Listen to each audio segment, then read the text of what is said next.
Hey guys, Tami LaTrell here. I am back with Jason Cerf, Songtrust. He is here giving us the game.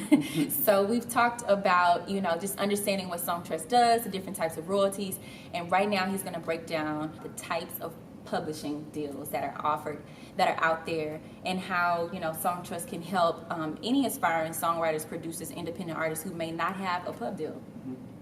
Sure, I'd love to get into that. Because that's how you get paid, right? That's how you make you get paid. Your songwriting career or your musical career a business. That's how anything can be sustained, right? Yes. And these companies are all out there. Most of them really do want to help you. But it really is a question of, I think, before you sign any deal, say, does this help me meet my goals? Okay. Is this what I want for my business? You really have to treat it like a business.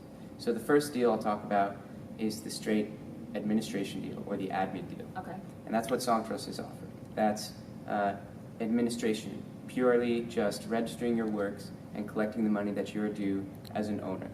Absolutely. Normally the way that works is that whoever is doing that registration and collection for you is taking a commission off of your works.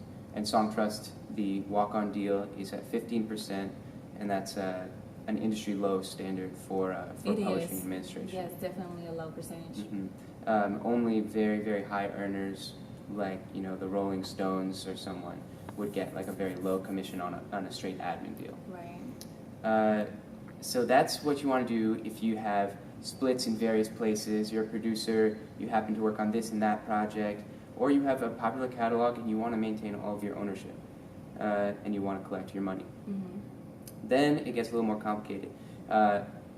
Something that it can be really nice to have in addition to a publishing administration deal is a creative deal, exclusively creative deals. So someone who's finding and procuring synchronization opportunities or placements for your music. Mm-hmm. And there are boutique companies and larger services that will put your music out there in your library, or maybe go assess your catalog and say, oh, I know some people that are going to look for music like this and get you placed, and that can be pretty lucrative. Right. So that's a cool combination.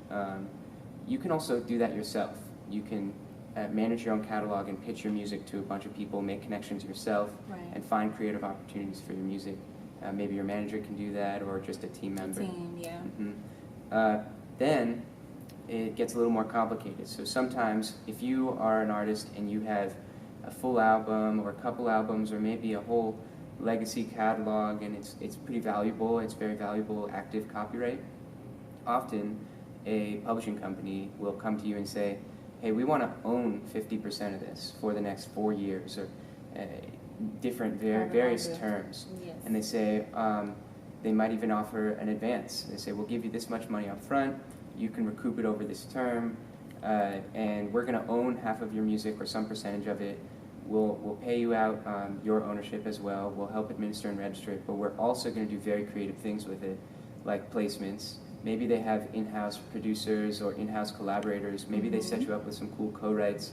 Maybe they have a great A&R team and they help advise you on how to curate your catalog and to move forward. Yes, that's a deal I have actually, so I'm very familiar with that. Yeah, so in this way, you really have to say, okay, I trust these people. They're offering, this is what they're offering me. Maybe I'll negotiate a slightly better contract for myself. But these people are going to help me.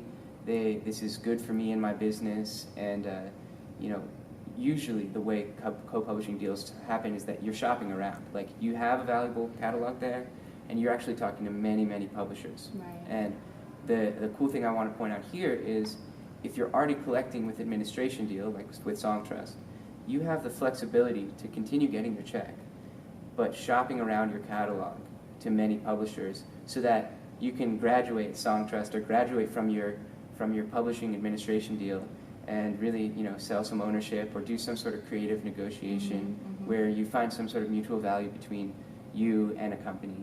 Absolutely. Yeah. And I can say that. Yeah, I can say from during the time that I got signed to EMI, one thing I loved is just the relationships and the connections, being able to work with producers that I had never met before.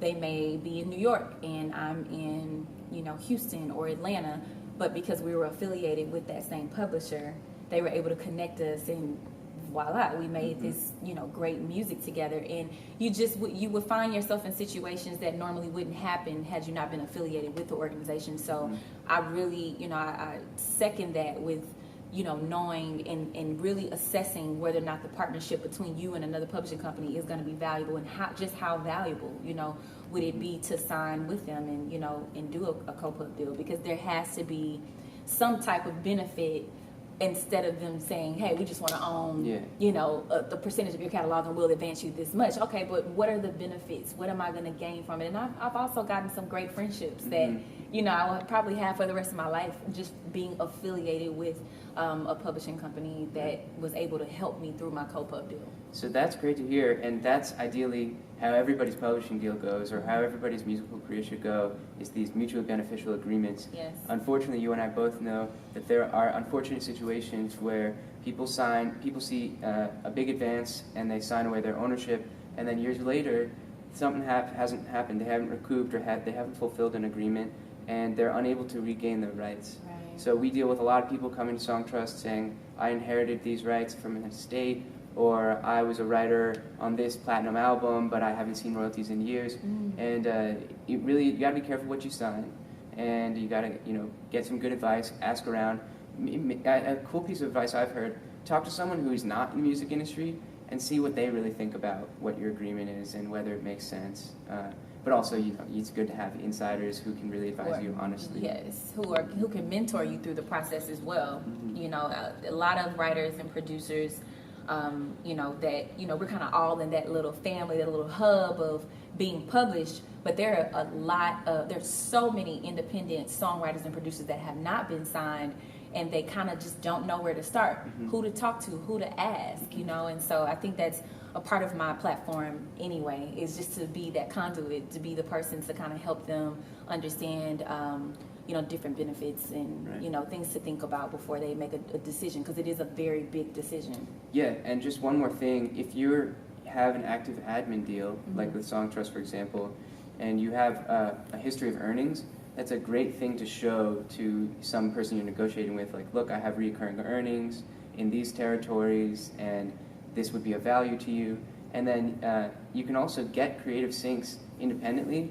So you say, oh, I have organic sync opportunities, or I have people come to me without me trying, and they want to use my music in their commercials and movies or whatever. Right. So that's like presenting a whole case saying, like, I have a really valuable catalog here, give me a bigger advance, or shorten my term, or gives you some leverage. Yeah, give me creative control or something like that.